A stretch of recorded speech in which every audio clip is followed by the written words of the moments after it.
नमस्कार मित्रों, आपका स्वागत और अभिनंदन।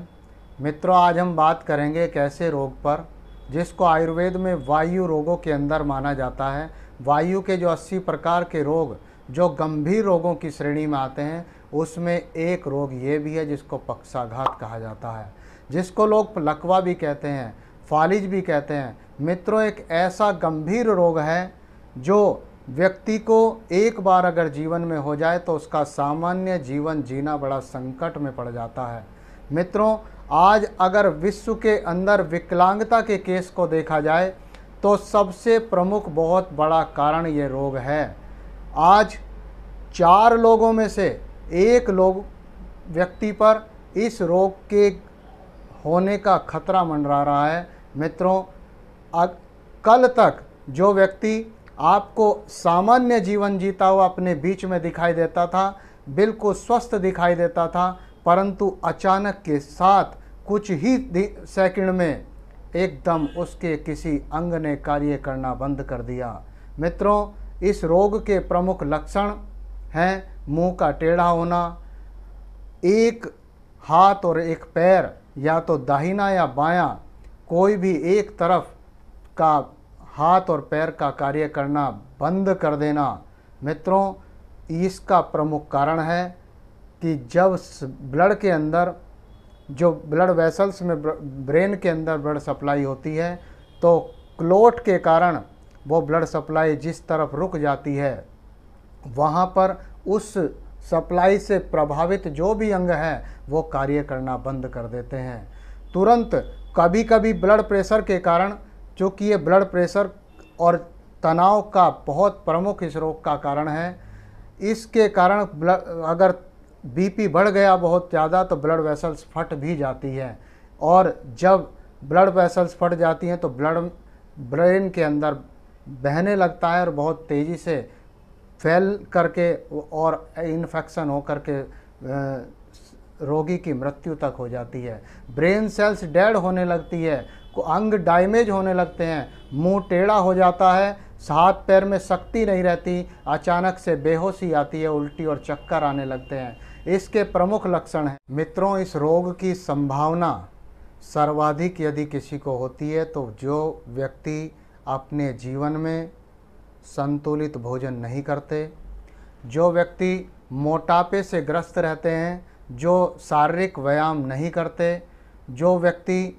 धूम्रपान और अल्कोहल का अधिक सेवन करते हैं, ब्लड प्रेशर जिनको एबनॉर्मल रहता है लेकिन अपना ठीक प्रकार से इलाज नहीं करते, शुगर के मरीजों को इस रोग की संभावना बहुत अधिक रहती है और ये लाइफ स्टाइल डिजीज ही मानी जाती है, क्योंकि जिस प्रकार से आधुनिक जीवन शैली का लोगों के जीवन पर प्रभाव पड़ रहा है, इसी कारण से इस प्रकार के रोग तेज़ी से पैर पसार रहे हैं।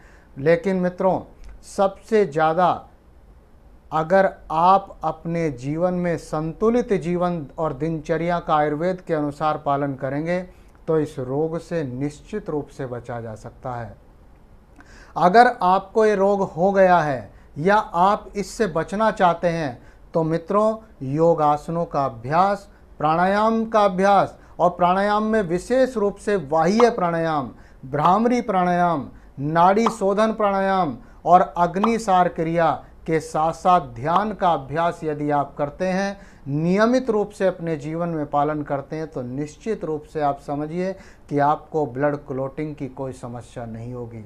आपके जीवन के अंदर विशेष रूप से जितने भी गंभीर रोग हैं वो दूर रहेंगे। मित्रों, सबसे ज़्यादा अगर आपको इन रोगों से दूर रखना है तो आयुर्वेद के सिद्धांतों का पालन करना होगा और योग और आसन आदि प्राणायाम को अपने जीवन में स्थान देना होगा। मित्रों, एक्यूप्रेशर में भी इस रोग का से बचने का, और अगर हो गया है तो मैं दोनों ही चीज़ें बता रहा हूँ। अगर हो गया है तो कैसे बचें, इन चीज़ों का पालन करें। अगर नहीं हुआ है और परमात्मा की कृपा से अगर आप इन चीज़ों का पालन करेंगे तो निश्चित रूप से इस रोग से आपकी रक्षा होगी। आप एक्यूप्रेशर के ब्रेन से संबंधित जो अंगूठे का पॉइंट होता है, दोनों हाथों के अंगूठे को दबाएं चैनल को दबाएं हाथों के, इन चैनल को दबाइए। पैरों का भी इसी प्रकार चैनल होते हैं, हाथों और पैरों के चैनल को आप दबाइए। इसके अतिरिक्त नशे रात को सोते समय आप बादाम रोगन की 3-3 बूंद दोनों नाकों में डाल करके सोएं। इससे आपके मस्तिष्क को शांति और शक्ति प्राप्त होगी और आपको आँखों के विकार और मस्तिष्क के विकार बहुत कम होंगे। अगर किसी को ये रोग हो जाता है तो महानाण तेल की मालिश और एक्सरसाइज, हाथों की या फिजियोथेरेपी भी करानी बहुत लाभकारी है।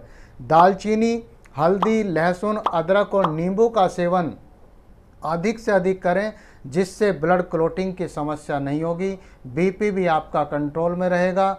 और आयुर्वेद का अगर जीवन में पालन आप करें तो आयुर्वेद में इस रोग से बचने के लिए बहुत ही मुख्य रूप से कुछ औषधियाँ, जिनको दिव्य औषधियाँ, परम औषधियाँ इस रोग की कहा जाता है, जिसमें एकांग वीर रस, योगेंद्र रस, महावात विध्वंस रस, मेदावटी का आप सेवन कर सकते हैं और मरीज को करा सकते हैं। पंचकर्म का अगर कोई व्यक्ति 6 महीने में सिर्फ 5 से 7 दिन का पंचकर्म की चिकित्सा लेता है तो वायु रोगों से बचने का सर्वश्रेष्ठ उपाय, आयुर्वेद की सर्वोत्कृष्ट चिकित्सा। कोई भी वायुवर्धक पदार्थ जिससे वायु बढ़ती हो, देर से हजम होने वाली चीज़ें, गरिष्ठ चीज़ें जिनको कहा जाता है, वो ना लें। ठंडी चीज़ें वायुवर्धक होती हैं, उनका सेवन ना करें। जो व्यक्ति इस रोग को दूर रखना चाहते हैं अपने जीवन से, वो ठंडी चीज़ों का कम से कम सेवन करें।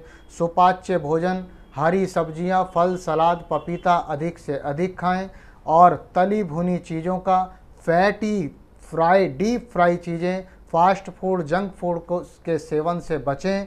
और मित्रों, गाय के घी का अवश्य प्रयोग करें।